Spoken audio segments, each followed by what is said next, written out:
Yeah, so that's x. So every time it crosses x, that's a 0, a root, or an x-intercept.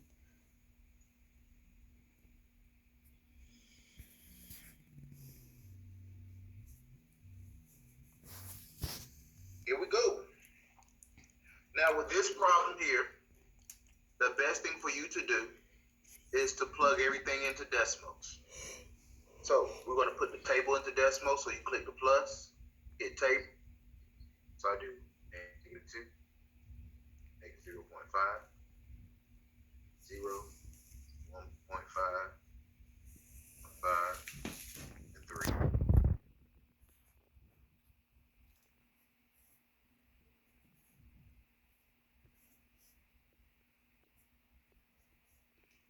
And 2.5.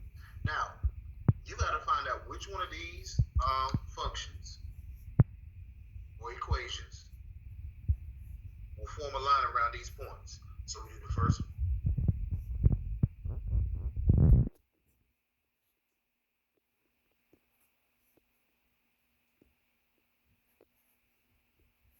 As you can see, A is not an answer.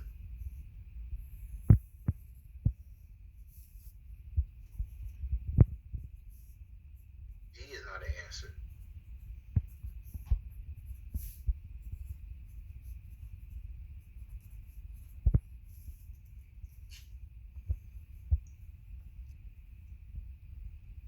Okay, so we know A, B, and C are not an answer choice. So the last one that answer has to be D. So let's plug D in.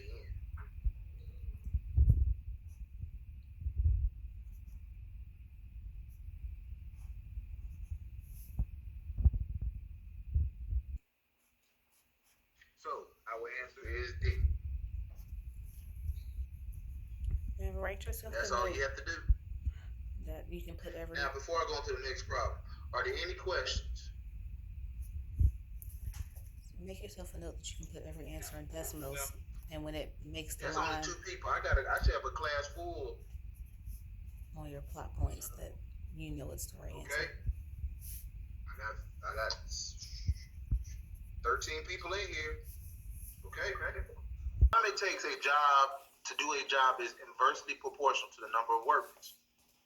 If 8 workers can do a job in 6 days, how long does it take 16 workers? So this is what we call a proportion. We do 8 over 16. That's 8 workers in 6 days. And we have 16 workers, and we got to find those days.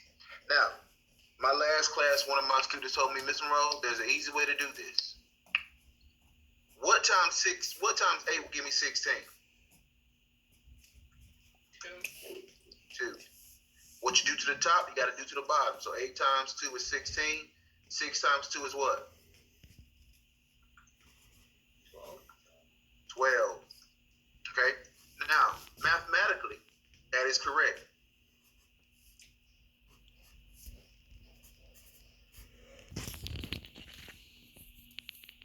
Okay? So mathematically, what we can do,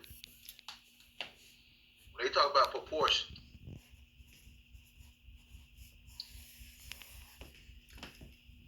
this is what we do. We multiply, we cross multiply. 8 times x is 8x. 16 times 6 is 96. Divide both sides by 8. That is 12. So go ahead and copy that down, please.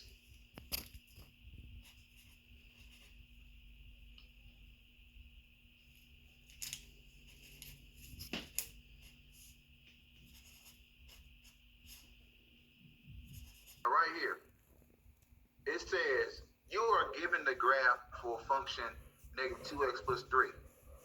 Which of the following points, it doesn't say this, but which of these points, A, B, C, or D, is not on the inverse of this function? Okay?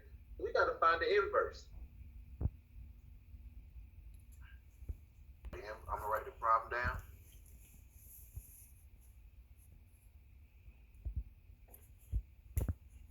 How do we find the inverse, you all? What are the steps to find the inverse?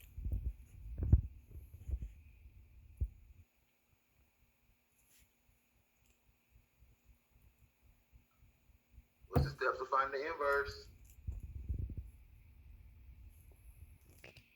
knows the steps to finding the inverse?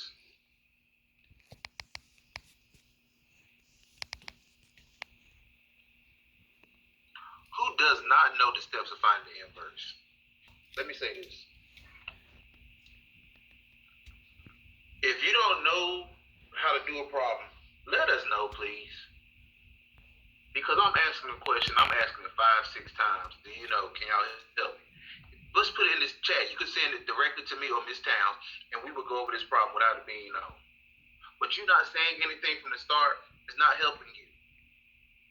It's not helping me to help you. If you're being distracted by something else, if you're doing other things other than your math work, I need you to refocus on math. That's right. To find the inverse, the first thing you do is you switch x and y.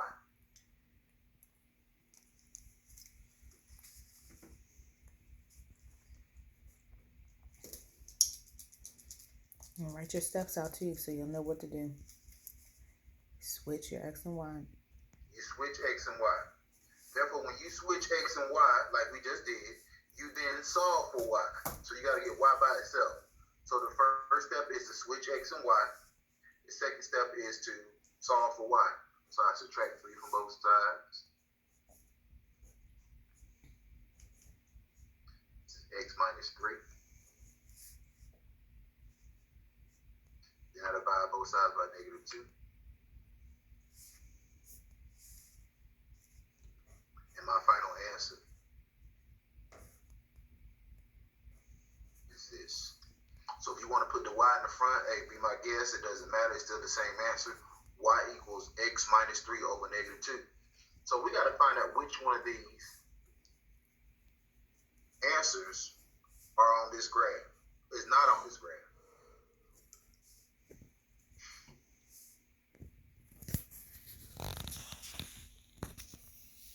Okay, so let's look at the first one. -5, 4. -5, 4 is right here. It's on the line. So that's not an answer. Then we do -1, 2.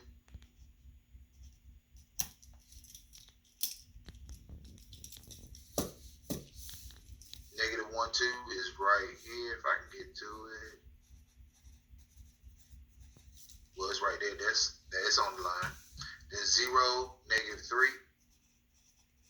0, -3 is not on the line. So our answer is C. That is the point that is not on the function line. Now, as you can see, you got to be able to work through the problem and then make sure you grab it. Any questions, concerns, or comments?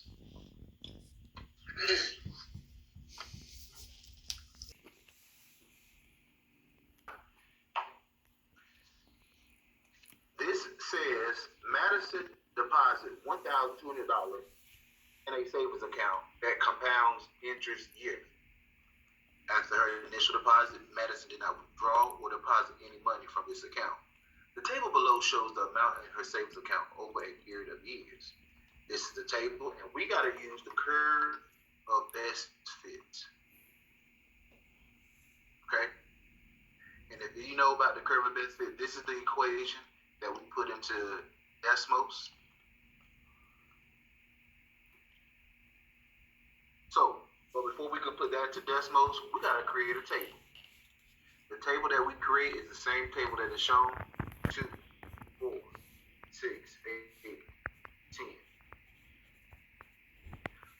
23, 6, 12, 62, 8, 14,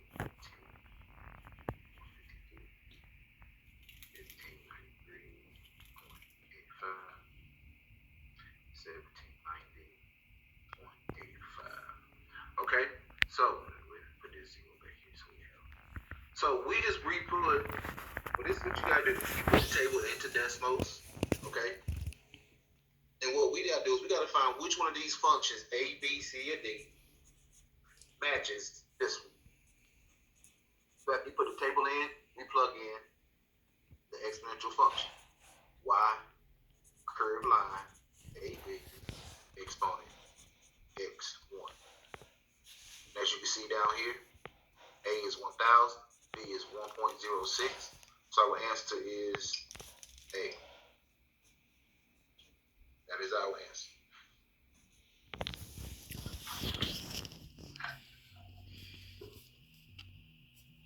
Any questions, concerns, any comments? No. Everybody understand this? Yes. Yep. Go back. Y'all need to let me know. With this problem. Don't know what to do. The other. Yeah, I told y'all I can't see what's in the chat. Hold on. I'm gonna go back over this one real quick. You all, what you got to be able to do here, okay? You got to be able to look at the chart, plug the chart into decimals, okay? Now, at that point in time, this function that I just put right here, this is the curve of best fit function. Remember this function. Write it down, okay? Curve of best fit. That's the title. That's the function. Copy that down, you all, because once you put the table in, you're going to type the function in, the curve of best fit.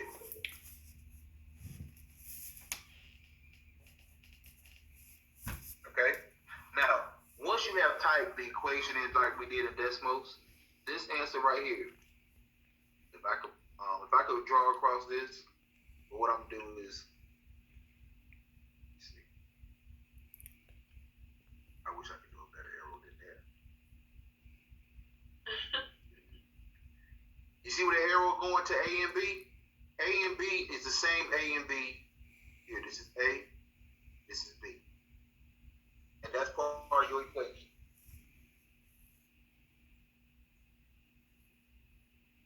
That's all you have to do. Plug the table in, plug that equation in, find what your A and B are, and you're good to go.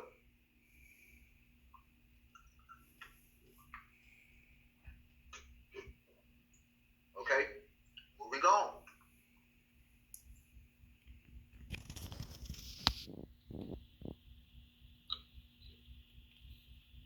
Okay, here we go, next problem.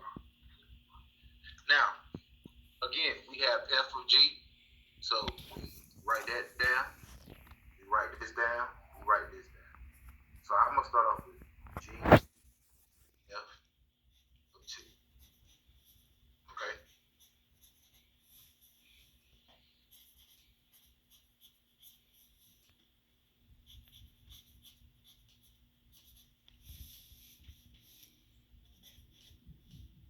Since g comes first, we write down g, x plus 7. Okay. Then we substitute in f, the f function for x. So negative 3x.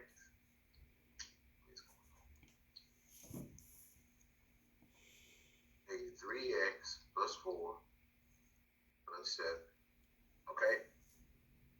Then I plug in 2 in the place of x.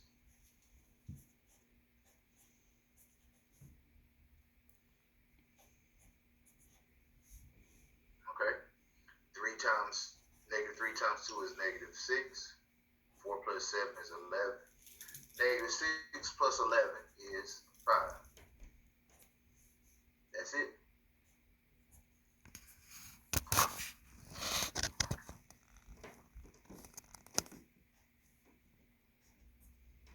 Go ahead and copy that down, please.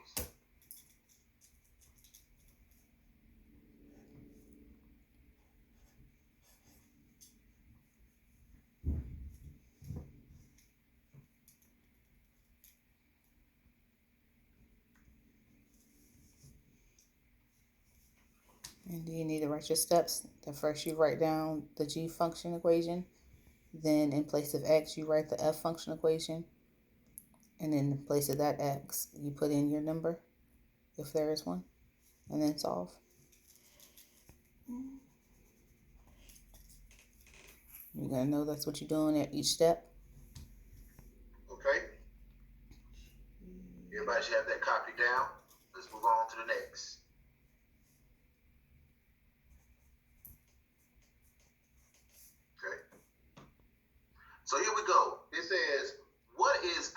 17th term of this arithmetic sequence shown below. So we got to find the 17th term. As you can see, they already give us the first